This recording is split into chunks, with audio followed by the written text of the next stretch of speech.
Welcome to Licking Non-Vanilla, a sex-positive hour of talk about kink, sexual mores, and writing dirty words. So grab a cup of cocoa, your favorite easy chair, and the lube as we go sailing into the dark, sweet waters of all things naughty on Licking Non-Vanilla with your hosts Ralph Greco Jr. and M. Christian.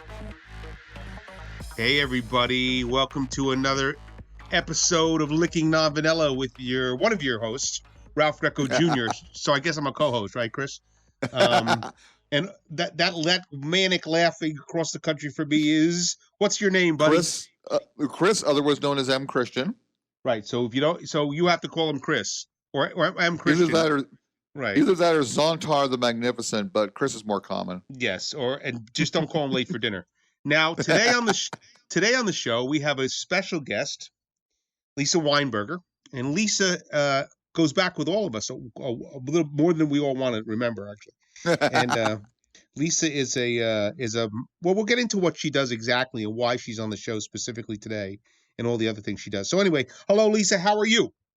Good. How are you guys? Nice to speak to both of you. It's nice to speak to you too. Now, Chris, if you remember when I met you back in Why Not in San Francisco, that was 2009, right, Lisa? With that 2009? I think so. Yeah.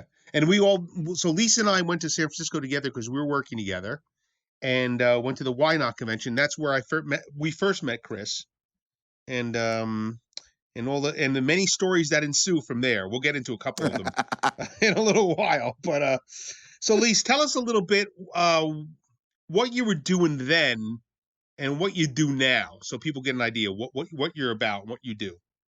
Sure.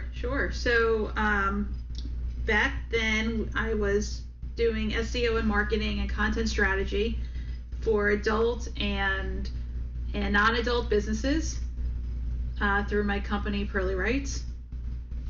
And I got approached, I guess, in mid-2000, I think, Ralph. Yeah. And it was asking us to write for Taboo Toys. I think so. I think that was the first thing we did together was Taboo Toys, which is, I don't think they're in business anymore. Okay. Well, that dates me. And it had nothing to do with you and I, Lisa, but I don't think they're in business anymore. That's a positive. Yeah. Okay. So we were asked to create stories and some other things and content and some SEO strategy for that company. I was living in Arizona, and then I was moving to Florida, and Why Not came up, and I said to Ralph, I said, do you want to go? And you were like, I don't know. And I was like, no, come on, let's go.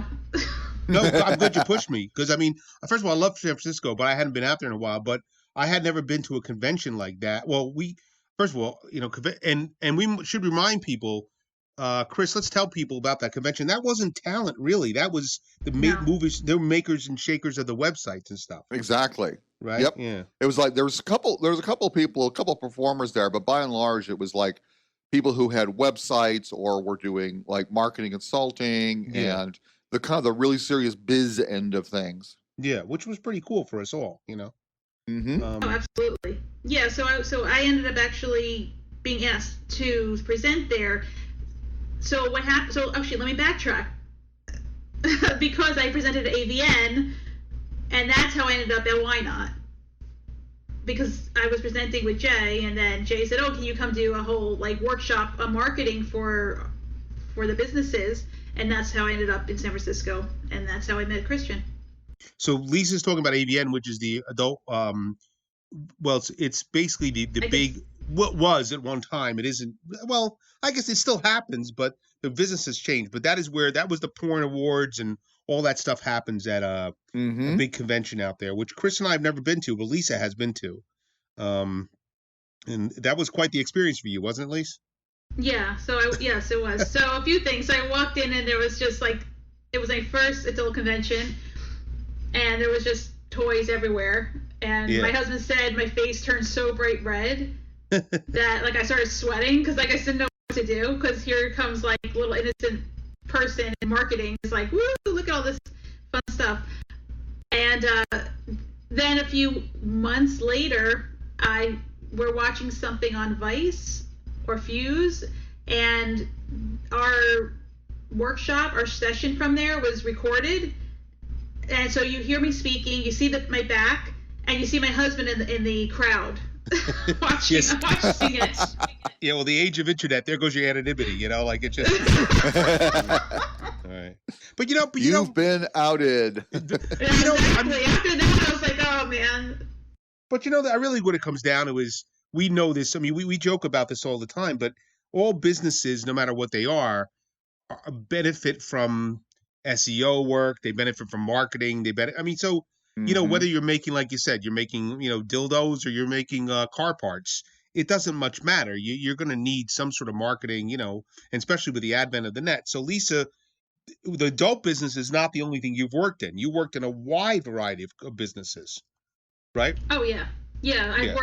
I've worked with, you kind of worked a little bit with me with Wyndham Hotel Group, and we did that for a bunch of years. And then I was brought into corporate, so I worked at some Fortune 500 companies and built teams and trained and did all the corporate-y fun stuff that built, that made companies millions of dollars in, using SEO and content strategies. Right. So everybody needs it. I mean, Chris, you and I have been on the writing end of all this mostly. You've done a little bit of marketing yourself, and so have I. But Lisa's pretty concentrated in that area. Although she's a writer, she does write and actually teaches as well. So she's like kind of Jill of all trades, really. But there was a great story that we all tell when we were all together, because why not? They got together these vans to take us to all different strip clubs at one point. And Chris, you weren't there with us though. I don't think on this trip. You were on the trip. I didn't make it to that one. No, you were the first one. But what happened was Lisa and I and two other people got on a van to hit a couple of the strip clubs. Not that we were like, well, all right, we're here, we might as well, And we did the Hustler Club, Lisa, if you remember. And then we did the All Nude Club down in the Tenderloin. So, Chris, you know about the Tenderloin district. Oh yeah. Yeah, Chris used to live in San Francisco, so he knows that area well. I know it very well. I actually used to live a couple blocks from there. And it's always been dicey, right, Chris? Oh yeah, yep. It's definitely, I wouldn't call it like dangerous, but dicey is a good word for it. It's when I sort of like check your surroundings when you're there. Right. So Lisa and I and these two other people, and we've just met these two other people. I'm not going to name them because it's not their story. But anyway, Lisa and I go to the first club, which is a regular strip club, Chris, as regular as it can be, The second stop was an all-nude club. You remember this, Lisa? Yes. Okay. So when you walk into an all-nude, actually in Jersey and in a lot of places, you can't buy alcohol in an all-nude club. Mm-hmm. So we go in, Chris, and they Why Not had paid for the entrances. So they give Lisa and I and these two other people a cup. So you could fill it up with juice or soda or whatever. Uh-huh. We walk into this club, and I don't know, I don't remember the name of the club, Chris, but it was all nude. We walk into the club, and now Lisa knows me well, and she knows my love of the Mr. Pibb soda, right? But I can't get Mr. Pibb in New Jersey. I can't get it here because it just doesn't exist here. So she knows kind of what a doofus I am for Mr. Pibb. So we walk in. Now, Chris, this club is replete with naked women. They're everywhere. Yeah, of all different sizes and shapes, and I do mean shapes of all things. It's like a gynecological experiment everywhere. So there's just wall to wall flesh, and we walk in, Chris, and to the right is a soda dispenser, and of course they have Mr. Pibb. So I go ape shit. I'm like, they have Mr. Pibb. They have Mr. Pibb. He's like screaming. He's like, they have Mr. Pibb. They have Mr. Pibb. I'm like, dude, there's naked chicks up on the stage. Like the biggest goon. And Lisa just looks at me and she goes, you are such a goon. You are such a dork. Like, look at all this. Look at all this pussy. And all you care about is the Mr. Pibb. And I'm like, dude, I got my priorities. That's all I got to tell you, But now, Lisa, remember? Hey, whatever rocks your world. No judgment, man. No judgment. You got to do what you got to do. What's funny, Chris, I don't know if you were in Lisa's class. You may have been working at that point. Lisa gave a seminar. She gave a class when we I were was doing there. a lot of like running around because I actually was working the convention. Right. Okay. Yeah. So Lisa gives this great seminar, and like I think it was like the Friday of the last Friday, 5:00, and it was packed with people. And I'm running around giving out handouts, whatever she's talking about, and she had everybody enthralled. It was a really great talk. And I think she was even surprised because it was really great. I was surprised. I didn't know what to expect. But it was great, Lisa. It was really good. And Thank you. but anyway, right in the middle of this goes to we'll date where we were and when we were. Right in the middle, all of a sudden, some girl in the audience, right, just says it out loud. And Lisa had taken a breath, I think, at one point, and this girl goes, "Michael Jackson just died." And that's exactly the day Michael Jackson died. And we all kind of like looked at each other and took a breath and went, "Okay, thanks for the information." And Lisa's got to go like get her rhythm back and get back into what she was talking about. It was really, really funny. But but then after that, all of a sudden when I teach or a seminar or whatever, I walk up and down, I walk around the room and all that stuff. A dog started barking at me. What and happened? It was the same a dog. Remember the dog? Oh yeah, yeah. There was this little dog that came out from nowhere, started barking at me. I go, what the hell is this? Yeah, those Weinberger conventions, man, I tell you, they were pretty interesting places. You know, they were wacky. But yeah. But Lise, you've moved a lot. I mean, a good amount in the last couple of years. But you've maintained Pearly Rights pretty healthily, even when you've gone to work like full time some places and part time, whatever. But you've kept. How do you keep Pearly Rights or Whites, whatever you want to call it? How do you keep Pearly Rights so healthy and keep it alive after all those changes? Yeah. Well, I mean, sure. I mean, when it comes to marketing hasn't changed tremendously as far as my approaches and strategies. I mean, I know that Google algorithms and you have all the experts and gurus saying, oh, don't do this and don't do that, but do this and do that, which is part of the whole SEO game, as people call it. But I mean, I've always approached content and SEO and marketing and branding as being genuine and being yourself, or having just being realistic to your audience, right? So the biggest thing is considering who your audience is, and from that point on, making sure you're answering their questions, regardless if it's content or video or podcasting, whatever media you decide to choose.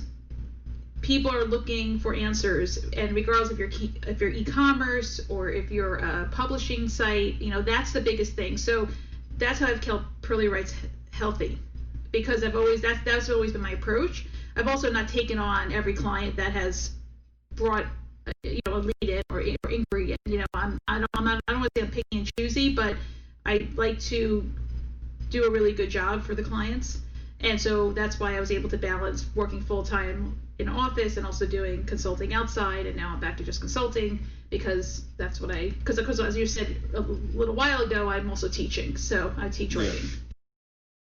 Well, so that's how. So Lise, through the more than almost two decades of Pearly Rights existence, and then also surfing the adult business, which is definitely went through some big changes, and all the stuff you do, when you go to a place to do it, when you do it from your house, part-time, full-time, all that kind of stuff, and and the teaching, you've kept Pearly Rights very healthy, like alive and well and all that kind of stuff. And I'm just wondering how one does that. How does one keep their brand alive? Or you, in your specific case, how did you do it? Black hat, the gray hat, the white hat. You have all these people that think they can game the system by, putting up sites and building them quickly and doing some not healthy things to get rankings. I never wanted to do that. So that has always been my approach. So besides, that side of it is also the way I've always also addressed businesses and my own businesses, answering your audience's queries. So everyone has a question, right? There, especially with the net, everyone wants a quick answer and an easy answer, and they want to be pretty much told quickly, okay, I'm searching for this, and what can I find, and what's the answer for that? So the only thing I probably maybe have changed a little bit is how or extended my use of media, right? So it's not just writing. Now you have like video, you have audio, you have infographics, you have visuals, you have a multitude and variety together, creating content. And regardless if it's an e-commerce site or a publishing site or a lead generation business, answering your user's query is always how I've kept my own businesses healthy. Makes sense. So Chris, from our viewpoint, we're the worker bee. If the work comes across almost 100%, we're taking it. Exactly. But I mean, Lisa can be a little bit more judicious in what she chooses. First of all, she's successful, so that helps. And then secondly, I think because when Lisa and I worked in the beginning stages, there were just some stuff that I was jumping at, and she had kind of the patience to say, "Wait, Ralph, I don't know if this is going to work for us. They want to throw money at us, which is great, but I don't know if we could do this job to what they want us to do." And it was like said, she answered the question. Yeah, well, we had one client who kept wanting to throw money at us, and that was great. But, for example, with that particular client, I don't remember the name, and I'm not going to say the name, obviously. But what I remember is that they had a site, and it was, Asian girls or something like that. And the site wasn't clean, right? So clean, which means like the neighborhood wasn't clean, right? So you're in the industry, I get it. You're going to have, bad links coming in. Okay, fine. But it was more than that. Just the site itself wasn't built properly, right? So regardless of what we did, if it was technical SEO, link building, outreach, social, content creation, whatever we did, it wouldn't have made a difference because it was literally taking your head and banging it against the wall because nothing would rank that site. And I continually kept telling the guy, he kept coming back to us and saying, "Oh, why don't you want to do business with me?" It's not I want to do business with you. We did an audit, right? We did an entire website audit, and I gave him the recommendations. I said, you have to fix these items, and then we will work with you. And so eventually we did do some work with him because he claimed the site got fixed, and like a third of the stuff I said got fixed. So guess what? He had a third of results. Right. Third of the rankings because that's what got fixed. Well, I mean, Chris, we've found this on our own, small way. When you're writing for somebody like Lisa's talking about, you're writing for somebody who commissions you to do something, and we do it, and they don't get the hits they want, they don't get whatever whatever happens, and they come to us and say, "Why did that happen?"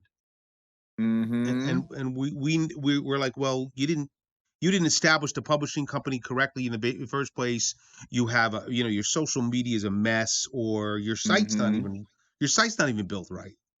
And we know that, and we're not even as knowledgeable as Lisa is, so it happens all the time, and it just absolutely. And it doesn't matter if you're adult business or making mining parts. It doesn't matter. We've seen it across the board, Right. So Lisa, what would you say in the last 10 years has been the one biggest change across the board for all businesses that we all have to try to stay on top of? Yeah. So remember when we first started out, it was like plug, just keep uploading content, upload content, put as much content as you can on your site. Just keep doing it. Just keep uploading. Put 25 things up a day. I don't care, an hour, whatever, right? So that's changed, thank goodness. So it's not the, thin, yucky keyword stuff content. It's actually people like us who are journalists, like with writers, we can actually take our real writing and use it and it will help us get our businesses ranked. Doing updates or showing historical data, so either within the same URL or canonicalizing it to a newer version of it, and again, a regular, well-researched, answered query, article or story. That I would say is what's changed a lot. And I can go through I can be boring and go through all the updates of like EAT and pandas and penguins and hummingbirds and whatever other things Google wants to send. Well, I'm not going to do that because it's boring. But basically, the gist of it is you want to answer the user's query, and you want to do it well, and do it in multiple varieties. You have a lot of different ways of doing it. And back then also was a lot of duplicate content. We would always constantly, write the same shit over and over again. Yeah. And now, that, thank goodness, got changed, and Google will penalize and do those, things and be like, oh, this looks very similar. Now you can have similar type things, but not like 25 of them right on the site. So I want to say that's the biggest thing I've seen change. Well, I think that's true because Chris and I, and you know of this job, Lisa, you weren't involved in it, but I had a job about 10 years ago, I guess. Chris, maybe a little less than that, where I had other writers working for me, and we were just pouring out content. Remember that, Chris? Oh, yeah, that was bonkers. That was bonkers. It was fun, but totally bonkers. It was like 250 blogs a week. Yep. And this is and exactly what Lisa's talking about was just give us content. We don't even care really of the quality of the content. We just need you to put these many keywords in the first paragraph, the second paragraph. Like there was the rules to that. And it was just about getting keywords into content. And we're just going to put it up. So when people look up the words sexy Asian girls, the possibility of you landing on our site was high because we have 50 blogs about sexy Asian girls, but man, first of all, we got burnt out doing that work. Second it was of all, bonkers. It was like it was like a sweatshop, and I would complain to Lisa about it all the time, and she'd be like, look, dude, this is what you signed up for. You know what you signed up for. Right. Because he came to me and I said, I'm not doing it. I said, I'm working full time. I can't take that on. I go, here, Ralph, you take it. Yeah, and look, it was a contact I think you had, and then he went to me, and you know what? I gotta say, it kept me in beer and Skittles for a while. I mean, it really did. And Chris I had you working for me and a bunch of other writers, and we were. Oh, Chris, yeah, you had like about a dozen or so people at working least, on and it was, and Lisa knows me well, and she knows I have no head for organization. Holy shit! I was sending him like spreadsheets because this was before Trello and all these Google great project management systems, Google Docs. It was all right. I know. I was just Lisa, and I would talk to Lisa all the time, and I would just be knuckled under a tsunami, and I was working all the time. The only day I had off was I'd get everything in by I think a Monday morning or afternoon, get paid, send all you guys your money, and that Monday night into the Tuesday morning was when I could take a break. But other than that, I was just constantly, and I'm just like, this is I just because I wasn't getting paid a lot, so I had to do it in volume, and this just ass backwards. Ass backwards. So. Well, yeah, because by then it was, and that's what I kept saying. Remember, I was like, it's not like that anymore. Yeah. I was like, that's not how you get the rankings, and because it was already like the algorithm updates already were happening, right, and the authorships and all these things that were going on. And I'm like, it's not. He might think it works, and I told him, I spoke to him, and I was like, it's not going to work, and he's like, no, I'm going to do it. Oh yeah, and he plowed ahead. Fine. He plowed ahead. I mean, and and he's landed on his feet. He's still out there. I mean, we talked about a month ago about a job which just didn't work out, but guys are still out there. But let me just take a break for just a second to tell you that you're listening to Licking Non-Vanilla with Ralph Greco Jr., M. Christian, and we got Lisa Weinberger, one of my dearest and best, really, and just this whip smart business person. She's the CEO and main driver of Pearly Rights, which is a company that does a lot of stuff for branding and content and just marketing. And Lisa's been in the world for a long time, and we've been talking about our progression from the adult world doing that. Actually, Chris, you know what? The first thing I remember writing for Lisa was writing for airsoft rifles. Do you remember that, Lisa? Oh, God, yeah. And matching and airsoft rifles and foam mattresses or something. We were doing the craziest stuff. She said, I needed somebody to help me write. I said, well, I'll help you. I'm definitely a writer. And this is before I was a full-time writer. And she said, and she came over. I'll never forget. She came over to my condo and showed me this stuff. And I was like, what is this? Like, what are we doing here? And Lisa was on the ground up. She just learned it. Like, and there was nobody there to teach her. It was just like, Mhm. I gotta figure this out. But we were fighting for, the airsoft rifles, Chris. They're like they're like BB guns, basically. Oh yeah, I know about airsoft. Yeah, in fact, I was kind of fascinated with them for a while. But yeah, that was an interesting thing. It had a lot of legal problems though for a I think they while. did. Yeah, didn't they, Lace? They did. Yeah, They did. Yeah. yeah, Yeah, because but the Chris, problem man, is, Ralph was like breaking down a wall just to get him to. He's like, I don't know why we're doing this. Yeah, I was like, I don't know what the fuck this means. But I mean, it was great though. She paid me. I'm like, if you want to get paid, that's That was why we're great. doing Like this. I gotta give her credit. She went to me first. She's like, look, dude, I can get your money. I'm like, all right, let's do it. I was like, you want to make some money? I was like, yeah, okay, just sit your ass down and let's do this. I'm as big as prostitute as anybody else, so But and I love working with Lisa and for Lisa, so that's another thing. But yeah, it was airsoft rifles. But Chris, you remember how they look? They look like real guns.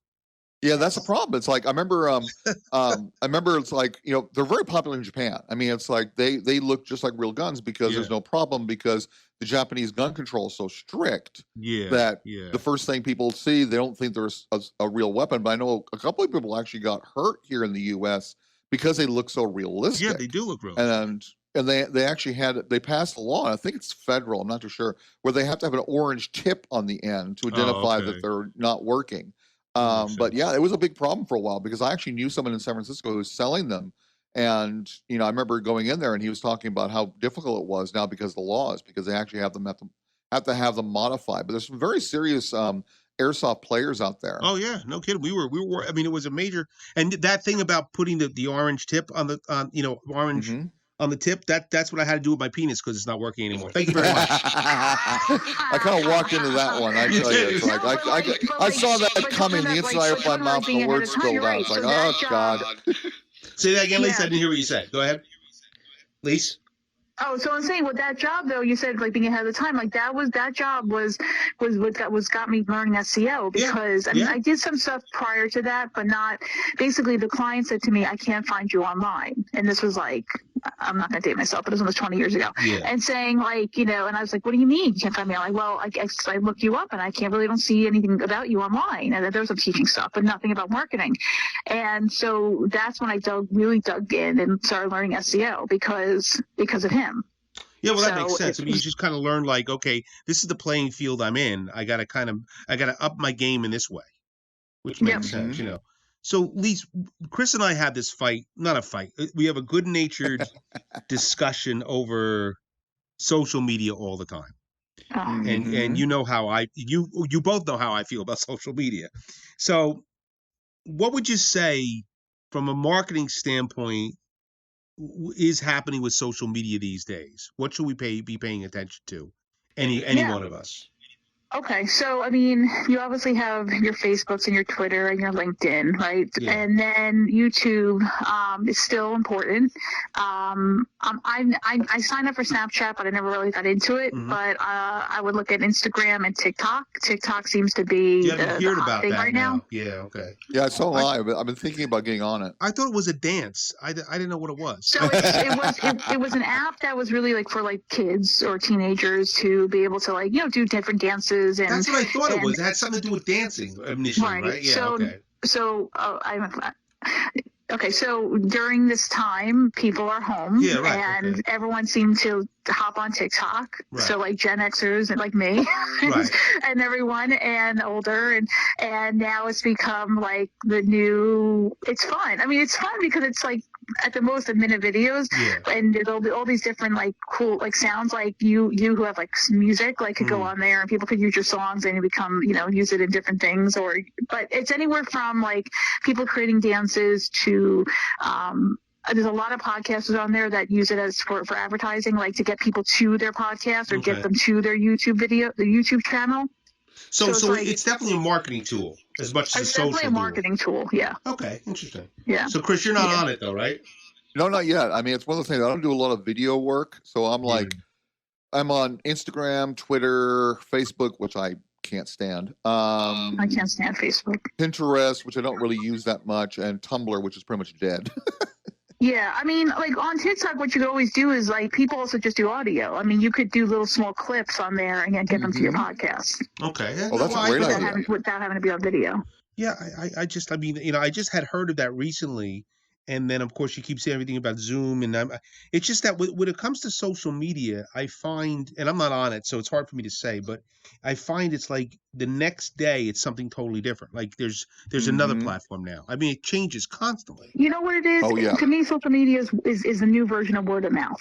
It's not new anymore. I don't want to say new version because now I'm dating myself again. But basically, like it's like the fire to, like, if you don't have your SEO rankings and you're not using a paid SEO, search engine marketing, you're not doing paid ads or display. It's an organic way to build your following and get people to your business or get them to your podcast or whatever the goal is. That's what social media helps do. If you can connect with your audience there. Yeah, right. I mean, and the problem is, I mean, the trick is then, since everybody's on it except me, then it makes, there's just that much more stuff out there. So it's hard to get noticed. Well, yes and no, because you have the hashtags, and then you have people, like with TikTok, there's an algorithm that it sees what you like, and then other people who have similar interests will then get fed your feeds. Okay, that makes sense.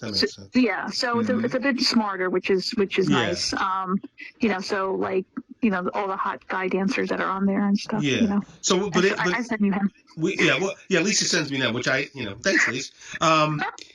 But I mean, it really started as a dance phenomenon thing, right? Yeah. It was more like someone made a dance, and then everyone tried to follow it, and it's just weird how like those things morph into. As I remember back in I don't know when this was, being with a group of people, and some of these people in the group they were like college age kids, and they were talking about Facebook, and you could only get Facebook if you were in college. And it wasn't right, and they were talking about it because there were like a couple of them were in college. And I was hanging out with them, and somebody who's like in the middle of their ages, and we're all hanging out, and I didn't know what they were talking about. And they even said, it doesn't matter, you can't get on anyway because you're not in college. So I was like, okay, well, I don't know what this is. And then not all of a sudden, I mean, pretty quickly, Facebook blew up, to be what it is. But I remember years ago hearing Facebook, I don't know what the hell that is. Now it's ubiquitous now. You can't get away from it. It's just amazing how that stuff grows. It's in trouble now though, because it's like they've been hemorrhaging advertisers like crazy. Yeah. And excuse me, I'm not a big fan of it because I find the interface and dealing with it extremely clunky. It's just like it's way too complicated for what it offers, and so I use like Twitter primarily because it's so easy. I mean, it's just like you can compose a bunch of tweets like I do and keep them in a database, and then periodically drop them into my feed, and then just make sure you put as many like hashtags and such in there without being obnoxious. It's not perfect, but that's my kind of my drug of choice. But I don't really follow it; I just use it. Yeah. Right. Well, yeah. I mean, I don't think, at least you're not following. I mean, you're probably following some friends that you have, but generally, exactly. I have some alerts set up for like the people I really need to pay attention to, but everybody else, it's like I don't have the time. Yeah. Right. Yeah, no, I mean, I'll post here, or I'll like conversate a little bit on Twitter here and there. And then but because I did so much, honestly, I did so much managing of social media campaigns between my businesses, and then when I was working in corporate, I tend to play on, honestly, I'm playing on Instagram with the pictures. Pictures and videos and TikTok, and I have 2 dogs, so, like they have their own account, so I'm kind of. Exactly. I'm managing their my only accounts, complaint with Instagram is you have to modeling career, because everyone's got to be a model today. Yeah. Well, you, me, and Chris could be models. We just choose not to be. That's true. That's what it is with us. Just Chris in the nude modeling alone. Did Chris, when we just not to throw all the way back, but did Chris go to Kink when we that's another story we should tell. So one of the places we go to at the first one at Cybernext, yeah. So we go to one of the things, they have a trip planned while we're there to go to the Armory. Now the Armory, Chris, tell us what the Armory is, so we know what that is first of all. Well, the Armory it actually was an old armory in San Francisco. It was built like 18 something or other. And it just sat in the Mission for a number of years, and no one wanted it because it got had asbestos, and it was a huge building. And it was bought by Kink.com. I'm not sure when this was. This is probably like 10 years ago or so. Yeah. And their plan was to renovate it and use it for production of their videos, as well as like maybe offices and such. And it still is, as far as I know. They own it. They still own it. Yeah. They own it. Yeah, they still own it. Now, what Lisa's talking about is we all went. Remember, Chris? We all went the night. We got in a Yep. big van and we went over there. And Lisa, I know you remember that. And Oh, yeah. it was pretty interesting night. I went a gotta couple of say. times. Yeah. Yeah, it was mind blowing. They were actually really cool. I mean, they opened up a large number of the space so you could check it out and see where they shot. In some places they Yeah. had like, you know, even the sets were open so you could kind of wander around and have Yeah. your drinks and such. And they did that for a couple of years, didn't they? For Why Not? I think so. I mean, I went like 2 or 3 years least to 2 Why Not. I years. can't remember awfully. Lisa, do you remember Yeah, the at least food? The 2. food was great. Do you remember that? Yeah. Oh, yeah. I think so. I was drunk. I think Well, so. when she was a little. But let me tell you about Lisa getting drunk though. She could have 2 drinks and she's drunk. So it's not like she's not a heavyweight drinker. But I remember there was like all these different areas that you could just walk around, like cages and like, you know, Mhm. these medieval looking it was pretty cool. The space was Yeah, we pretty got to cool. watch. We got to record, and I was asking questions.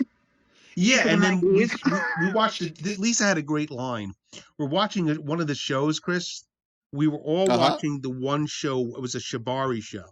So they had the girls tied up, and the guy was whipping them, you know, but expertly, you know, So we were all kind of fascinated by that. And I think, and you know, a couple other things went on. And Lisa had a great quote. I said, "What do you think about all this?" You know, and she goes, "I just don't generally like an uncircumcised penis." Which, you know, I mean, like, you know, the girl speaks the truth. What are you going to say? You know, that's the only takeaway. You know, I don't think she even gave it a second. She just went, well, you know, all this other shit going on, and she got that to say. I'm like, well, at least you know what? When you know, you said one thing, you said it all. You know. But Lisa, you know what happened there? I was upstairs at the wrestling. Do you remember the wrestling thing they did, Chris? Oh, yes, absolutely. They had like a nude wrestling area, and Mhm. and this is how long ago this was. I had a flip phone. We didn't have the phones we have today. We had the stupid little Oh flip my phones. God, that really does date you. Yeah, and you know how hard it was to take a picture or like zoom in Oh, on a they're flip phone, miserable. you know. And I'm watching this thing go on with this one guy I was with who was very funny. Lisa and I met him at the convention, and we're upstairs, and I'm trying to text Lisa to come up. I don't know where she is. God knows where she is. But like knowing Lisa, she's probably, you know, we Chris. Hanging out in the corner, talking to the corner. That's what I'm by saying. Like, myself. I you don't got know. like out of like the 3 of us are in this kind of business in some way, or had been. Lisa had been at one point, but we're like the most normal people in the world. She's probably talking to the caterer about like sternos. You know, I mean that's just the way it is. So I'm kind of like keeping my eye on her, but I know she's okay. But anyway, I'm upstairs with this guy watching the wrestling, Chris, and it's getting like heated. You know, near the end of the match when somebody wins and somebody loses and everything. And I turned to this guy and I said, I can't get the picture. I can't take a picture. And he's like, well, this is the thing they upload this for you to download. You know, like it was that. Right. I think they still have it actually. And you could upload. And he goes, and then he just takes a pause. He goes, and he says, just because here, Ralph, it's all about the memories, which I thought, great line, you know. So yeah, we certainly had a fun. You gotta like. Those instances are fun to do with people you're really close to, and Absolutely. and have a great sense of humor, and nobody takes anything too seriously, you know. And we have just had a good time, and you're watching all these kind of different kind of depravity, and it just was fun, you know. We had a good time on that trip, at least we really did. Yeah, We really did. We walked down to the wharf, and we did. Well, it was a good. That's a great city, Chris. It really is. It's just it's fun. It's fun. Too bad it's too expensive. I think I had to leave. I think for one of them, I can't remember if it's the first one or the second one. I had to leave, unfortunately, like at like 11 o'clock because I had a job at the time that started at like 4 o'clock in the morning. So it's like I don't want to go. Oh, I remember that. But I had to sort of book out early. He did a mushroom truck, at least. He was driving a mushroom truck, right? Yep. So it's like my shift started really early. So it's like I don't want to go, but it's like I kept looking at my watch, trying to figure out how many hours of lack of sleep I could survive and still drive. And it wasn't a mushroom No, truck. they went the not the good kind of fun. They went the fun mushrooms. No, Right. no. Everyone always asks me that, but it's like, no, sorry, they were just the regular mushrooms. Site now, so you know, I get it. Yeah, Lisa, talk about the other thing you just talked about. You just said this real quick. Lisa also runs a really interesting site, another site. Talk about that site, Lisa. We get that in there for too. Yeah, sure. So So around 2014, my business partner and I decided we wanted to track the pricing in legal cannabis states. And so we launched marijuanarates.com in 2014. And back then it was only, 5 or 6 medically legal states. And it was easy to track. And then now we're in 2020, right? Yeah. Many years later. And now more than half the United States has some form of legalization. So we are still tracking the pricing, and we basically do editorial on it. And we've been quoted in the LA Times, and the San Francisco Comptroller's Office used our historical data in their report about pricing. And and it's up and it's running, and we are only focusing maybe now, I think, on 4 or 5 states, just because there's only 2 of us working on it. Yeah. But again, like that stemmed off ideas of just learning marketing, learning how to build a site, and going with it and seeing what happens. And so, that's literally how I learned SEO and marketing, because I used to build my own sites and then took all this tactics and strategies and put it towards, this particular site. So, yeah. You just keep working, man, right? You just keep hitting it and hitting it, that's what we're all doing, right? Exactly. Yeah. We're creative, so we need to do, creative things with our mind. I think that's when we're probably happiest, because I know when I'm idle, it's not a good deal for me. Nope, not at all. Right? Nope, Just the nope. Hate worst. it. Right? Yeah. Hate it. Yeah, I'd just rather go to sleep. Absolutely. Yeah, well, Lise, I don't know how to thank you so much for coming on here. Yes, wonderful. And let's give out your URLs off on the air here, all right? So people want to find you. I'll put it in the blog too, but. Sure. So pearlyrights.com. So it's not whites, it's rights. So Pearlywrites.com. And I'm Pearly Rights across all different social medias, right? Because we all have to be on social media. Or at least I branded myself as Pearly Rights, and I have the name. And then the other site I just mentioned again here is marijuanarates.com. So. And that is just personal finance for cannabis consumer. Well, there you go. Well, Lise, thank you so much for your time and your insights. Yes, absolutely. Thank you so much. Yeah, it's great catching up with you guys. And your continued friendship, of course. That goes without saying. We know each other, Chris. I know Lisa longer than I knew you, Chris. And I know you. Oh my God! I don't want to think about how long I know Lisa. God, I can't believe we're that. We're not actually. We can't be that old. It's not even possible. It's not even possible, But Lisa, thanks so much. Thank you very, very much. And we were talking to Lisa Weinberger of Pearly Rights. And when we get the show up, I'll also blog about it, so you'll be able to find her URLs there and contact her if you want. Lisa, thank you very much. Thank you, guys. We'll see you soon, okay? Okay, yes, thanks. Bye-bye. Bye. So, Chris, before we go any further, let's just let's take a moment to get in Dr. Lori's little clip that we did. We did this before. We have a little clip from Dr. Lori's show that you were on. You're reading. You're reading something, I think, here. And yours is coming up too when she interviews you. Yes. And she's a podcaster and educator and all that kind of stuff from England, and we both talked to her. So I'm going to give us a second to go into a little Dr. Lori snippet, and then we'll come right back. You're listening to Licking Non-Vanilla with Ralph Greco Jr. and Chris, otherwise known as M. Christian. Okay, we'll give you a second. We're going to go and listen to the Dr. Lori clip for a second. Get comfortable and enjoy a peek into my erotic world. So what are you going to read for us today? A story is called Pret-a-Porter. She had to give him that. The salesman was good, damned good. Always reserved, if not eyes lowered shyness. Dr. Lori Beth Bisbee's Erotic Library. On this podcast, I'm inviting you into my personal library to experience my favorite erotica. Okay, we're back. You're listening to Licking Non-Vanilla. That was a pretty good conversation with Lisa, wasn't it, Chris?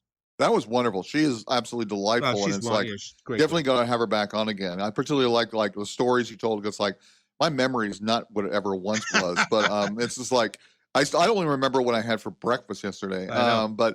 But also just like she's really professional and well informed about social media and the adult industry and such. That's always wonderful. Yeah, and the good thing about Lisa, well, there's a lot of good things about Lisa. I mean, as far as personally, she's just a wonderful person. But the good thing about Lisa too is that she's one of those people who's so humble. She's humble enough to say, "Well, I don't know this. I got to keep exploring. I got to keep learning." And that's a big thing because especially in this day and age when things are changing constantly. Oh God, yes. I mean, it's like you name it. It's like it changes overnight. It feels like. Yeah, it really does. Now let's switch gears because before we got on the air, Chris showed me something, and I'll guess what I'll do is I'll get it up on a blog someday soon, and it's a toy of the Xanthe Misfits, which freaked me out on Outer Limits, and and Chris and I really nerded and geeked out when we first met him over the Xanthe Misfits. And if you ever get a chance to look this up, Xanthe Misfits from Outer Limits, and they were scary little creatures. And anyway, and Bruce Dern. I think we kind of bonded over that. We did. I remember we were talking. That and Rebel Without a Cause. Oh, no, that's it. The Wild One with Brando. The Wild One, yes. Yeah. Yeah, we were just talking, which like we had corresponded before, a couple times, and we were at Why Not, I think it was, and Why Not? That's where I met you. Yeah. Exactly. And we just like, sort of like mackerel. This came up. Right. And I was like, that freaked me out, the Xanthe Misfits. And then Chris, knew about it. And now the interesting thing about Xanthe Misfits episode is that the person in the Xanthe Misfits, the main kind of astronaut guy there, is Bruce Dern. Exactly. Bruce Dern is still around. Bruce Dern was just in the last Tarantino movie, Once Upon a Time in Hollywood. Right. And he's just one of those guys that's been around a long time and great actor. And Bruce Dern was in one of my all-time favorite movies, which was Silent Running. Exactly. Which unfortunately people haven't heard of, which is disappointing. I know. Trumbull. And great movie from the early 70s. Science fiction movie. And when Chris and I were on setting up the show today, my phone rang. And my ringtone is the theme, one of the songs from Silent Running, one of my most favorite songs of all time, sung by Joan Baez. There's Rejoice in the Sun and there's Silent Running, the two songs from that movie. And that movie really affected me as a kid. I mean, I remember seeing it in the movies and being very affected by the story. And when my phone rang, Chris instantly knew what it was because he's one of the few people who would know. It's a very little obscure reference. But so I'm listening to Chris and I are setting up the show today, trying to surf the phone ringing and all this other bullshit going on, and trying to get Lisa together and get her on. And Chris said, "Oh, I got a Silent Running story." So, with no further ado, tell me your goddamn Silent Running story. Well, it's funny because it's like, some people don't realize what the movie is, which is unfortunate because it's a really wonderful film. It's got that kind of optimistic pessimism that you find in a lot of 70s science fiction movies where, the world gets destroyed, but there's still like some kind of hope or something like this. Right. But, one of the stars, aside from Bruce Dern, are the three robots. Right. And the robots are Huey, Louie, and Dewey. Exactly. Right. And people don't realize this, but they're played by amputees. They're played by quadriplegics and so forth.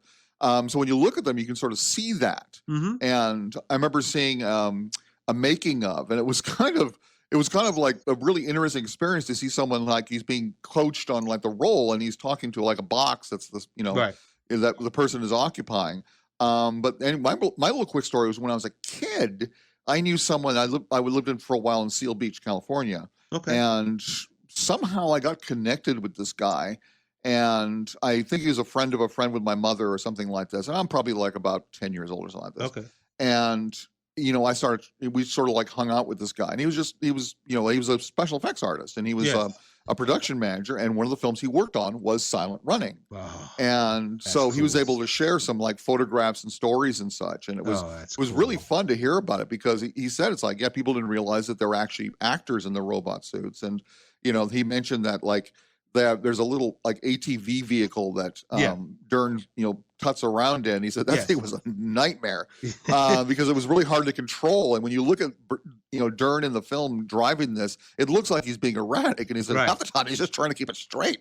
Yeah, that's just like like what Chris is talking about. That film has a very distinct look, and it's and I think that is Trumbull that had that. There was There was effects Exactly. guys that worked on that film that were Mm-hmm. second to none, and they were guys that had been working in the business for a while and were science fiction dudes, like, from way back that people knew. Mm-hmm. And that movie had some very distinct looks to it. Basically, they're It did. geocentric domes that are filled with Mm-hmm. 3 different forests, and that's basically Mm-hmm. the thrust of the movie. But there's some, I saw a making of it too, and I remember seeing Dern, because I think they filmed a lot of it on an aircraft carrier, didn't they? Yes, they did. Right. Yes. And so Dern was at the time a runner. He was a big runner, long distance Mm-hmm. runner, and that's what he did. Like for exercise, he just ran the length of the aircraft carrier all the time. Mm-hmm. And Mm-hmm. yeah, I don't know, and I don't know where I saw that snippet either, Chris. That making of snippet. Maybe it may be on a DVD somewhere or something. I don't know. But that was a movie that affected me greatly as a kid. A science Oh, fiction it's a movie. wonderful film. It's Yeah, really a really. magnificent film. I recommend. I mean, like you mentioned before, the Joan Baez soundtrack is so magnificent. Yeah. I mean, that is just really. I mean, the only other piece of trivia that comes to mind was what this guy told me. I wish I could remember his name.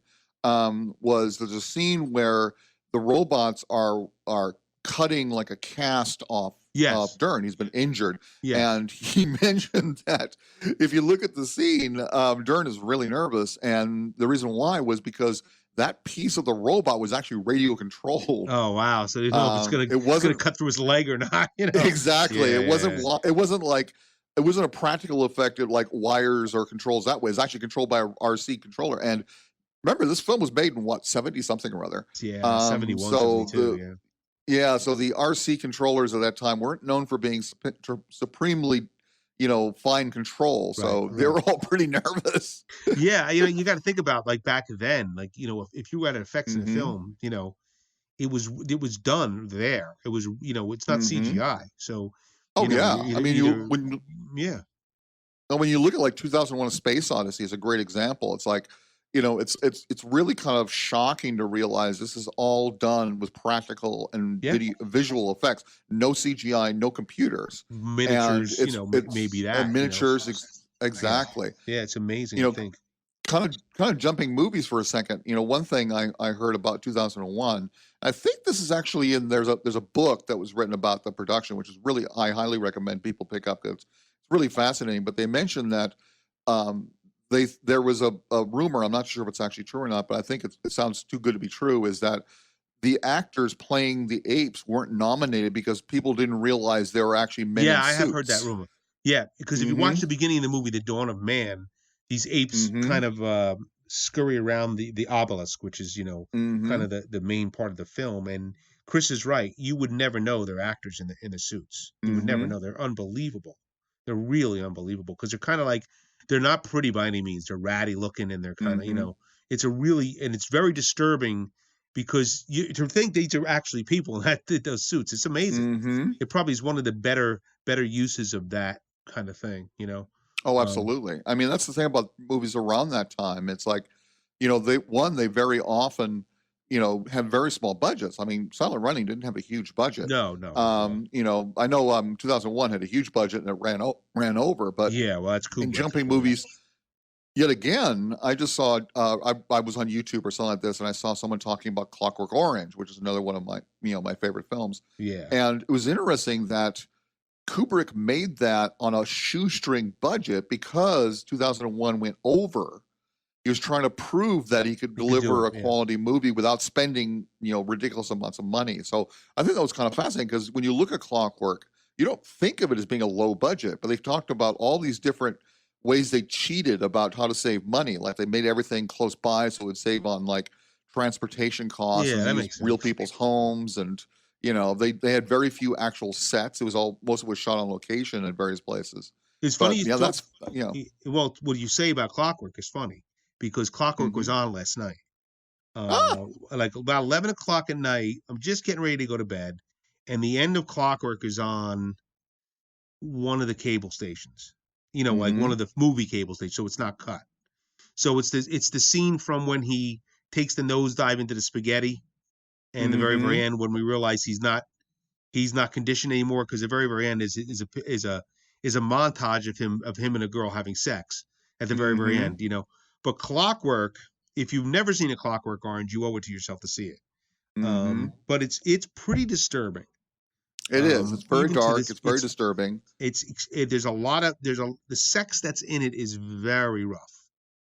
There's rape Mm-hmm. scenes and Mm-hmm. just brutal kind of approaches. I mean, they kill a lady with a big penis sculpture at one point. Mm-hmm.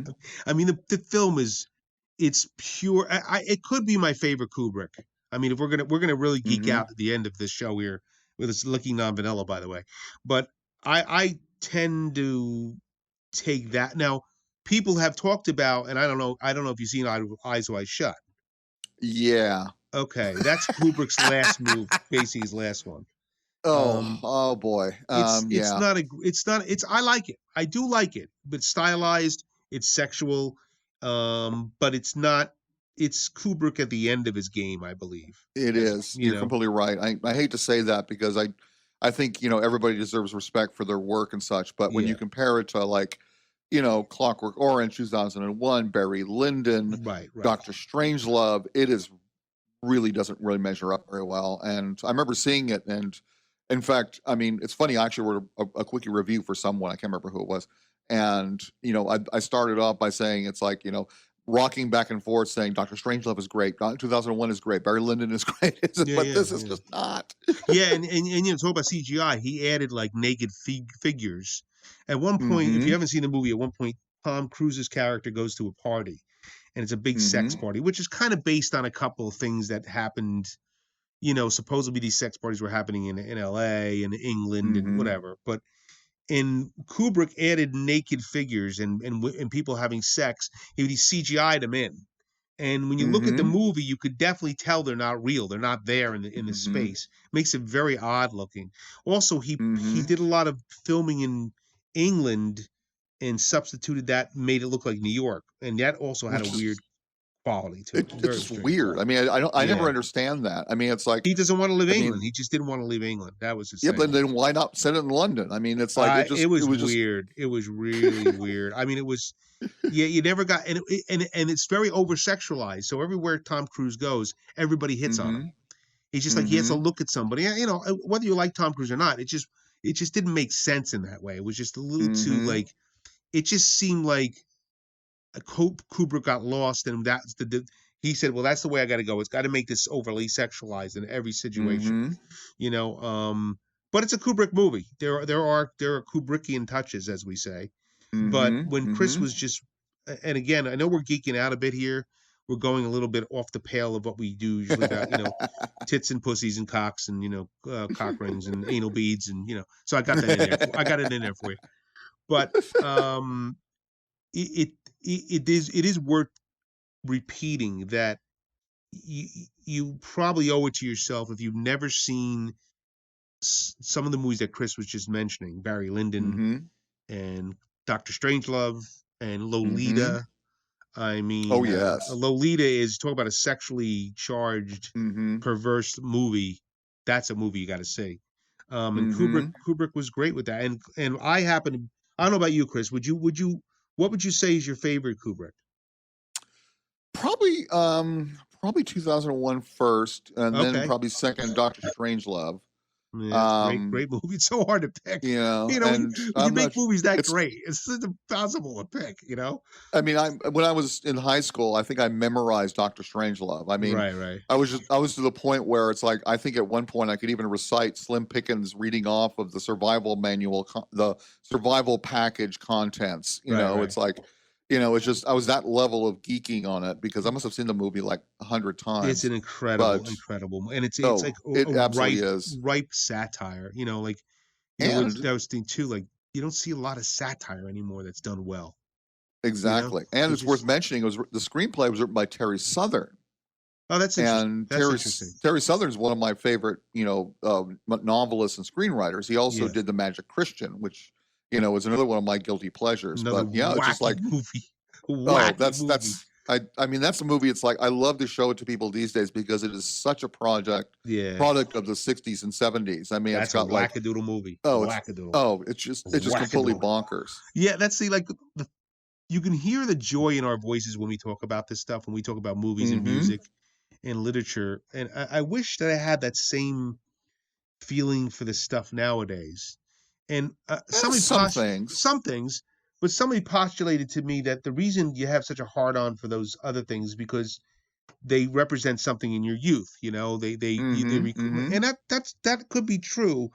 But they also, because of my, my sensibilities and where I'm from, they speak to me, these movies, And I mean, there is some great stuff that comes out now, but I don't know, on a larger It's hard to keep scale. up too. Well, I mean, that's the other thing. That's the thing too. Like you were just talking about, it's just like, that's the problem with like social media, and so much is being produced everywhere: music, Yeah. books, comics, everything. I mean, not to sound like the old farts, but when I was a kid, there's only was Marvel and DC and a couple like Charleston and so forth. And Yeah. so keeping track of this all wasn't all that challenging. The same with Right. movies. I mean, there was only a certain number of movies, and there was Grindhouse, but it was really not all that popular. Right. But mostly it was like, so when the movies came out, that was movies. Now it's like, I can't even keep up with the streaming content, and I'm like It's 5 unbelievable. series and 150,000 movies behind, let alone books. I mean, trying to keep track of it is really kind of like almost impossible. I think that's actually good in some ways because it gives all kinds of wonderful content, but at the same time, it's like trying to keep up with it all is just it's staggering. daunting, Chris. I mean, somebody just sent me a link to a new animated Star Trek. Yes, Below Decks. Yeah, some streaming things supposed to be cartoon and satire, and of course, I'm always very, very skittish about when somebody uses the word satire. I'm like, well, unless you're traipsing like Sheckley or Twain or Swift, I don't even want to know about it. But and it's going to be offered on CBS All Access. I mean, Lisa was talking about content before and how we used to just write ton of content so you'd find on SEO searches, but there's so much visual content now on all these platforms. You can't, like Chris said, it's impossible to keep up. Impossible. I mean, what do? Do you go Hulu? Do you not go Hulu? Do you go streaming? Do you go CBS streaming? Do you go HBO Max? I mean, Disney Plus. I mean, it's incredible. It's incredible. Exactly. I have a weird hobby. Like when I'm finished for the day, I play video games and I watch horror movies. Right. And I can't even keep up with the horror movies. I mean, that's one specific genre I can't keep up with. I mean, it's like my list of movies to watch keeps going longer and longer and longer. It's just like, oh my God. And then then you were talking about like if you start to go back to read something you have not haven't read in a long time, so you're rereading. Not to mention the stuff that I still have to read, the new stuff. There's just it's a tsunami. It's like we're talking about social media. It's a tsunami. It's just I don't know how I guess you just keep your head down and try to grab out that stuff that's interesting to you. And that's about all you can do. What else can you do? Exactly. And I do wish there were some ways we could like filter a little bit of it out. Like my complaint about horror movies is I want to see on like Amazon Prime or Hulu, I want to see a little thing that lists the budget. Yeah. I read a description of a movie and say, well, that sounds cool. That sounds like an interesting concept. And the budget's like $3.50. It's like, damn it. But no, exactly what you mean. It's like trying to keep up and trying to maintain all this. It's like, it's like, I don't know how people do it. I mean, it's like, I can barely keep up with myself. Of course, it's also like, it also depends on how you get sucked into social media. You were talking before. It's like, I think some people actually do get into it and use it as an interactive thing, and other people just, like me, as I just post to it and that's it. But I'm like plowing through the Marvel movies right now. That's my new thing, and I'm only up to Guardians of the Galaxy. There's a lot of them, man. Holy shit! Oh yes. Oh yes. Ooh. Exactly. Like I said, I'm only up to Guardians, and I still have like probably about 12 more to go. And and what's crazy, you got stuff, and you still got stuff coming. Like it's not going to stop anytime soon. Oh no! I mean, well, there a lot of productions on a hiatus right now, but they're already talking about like I think the next run for Marvel is going to be like 8-10 different movies. It's plus was a 3 or 4 series on Disney Plus. It's amazing. And then and the CW has a whole bunch, and it's just incredible. And then you're going to add the foreign productions too. I mean, that's one thing about Netflix and other places is great because you get to see like Danish cop shows and French horror series and Korean dramas and Japanese, all you name it. It's really fascinating. You can see all these really, really good shows. It's just too much. It's too much, man. Mhm. And Chris and I are just trying to get through the day, So, Exactly. well, look, it's been another amazing Licking Non-Vanilla. We kind of geeked out a little bit on you, but you can't blame us for that. And but we had a great talk with Lisa Weinberger from Oh, it Perma was Rights. wonderful. Lisa's She's fantastic. a great girl. She's a great girl. I call her, and I'll call her a girl. She's a great lady. She's a wonderful dame. But we'll get back to you next time, and we'll get you some more good stuff. And I got we got some guests. We're trying to line up some other guests for you down the line, maybe some adult performers specifically, and that could be a lot of fun, I'm sure. And just keep listening. We really appreciate listening. Read the blog and contact us any which way you want. We're always out there, and we're always ready to answer. So this has been Licking Non-Vanilla. My name is Ralph Greco Jr., and across from me is Chris, otherwise known as M. Christian. Chris. Thanks so much for taking your time and being my friend as always. Anytime. And we'll see you next time. Absolutely. Bye-bye. And visit us on the web at www.lickingnonvanilla.com.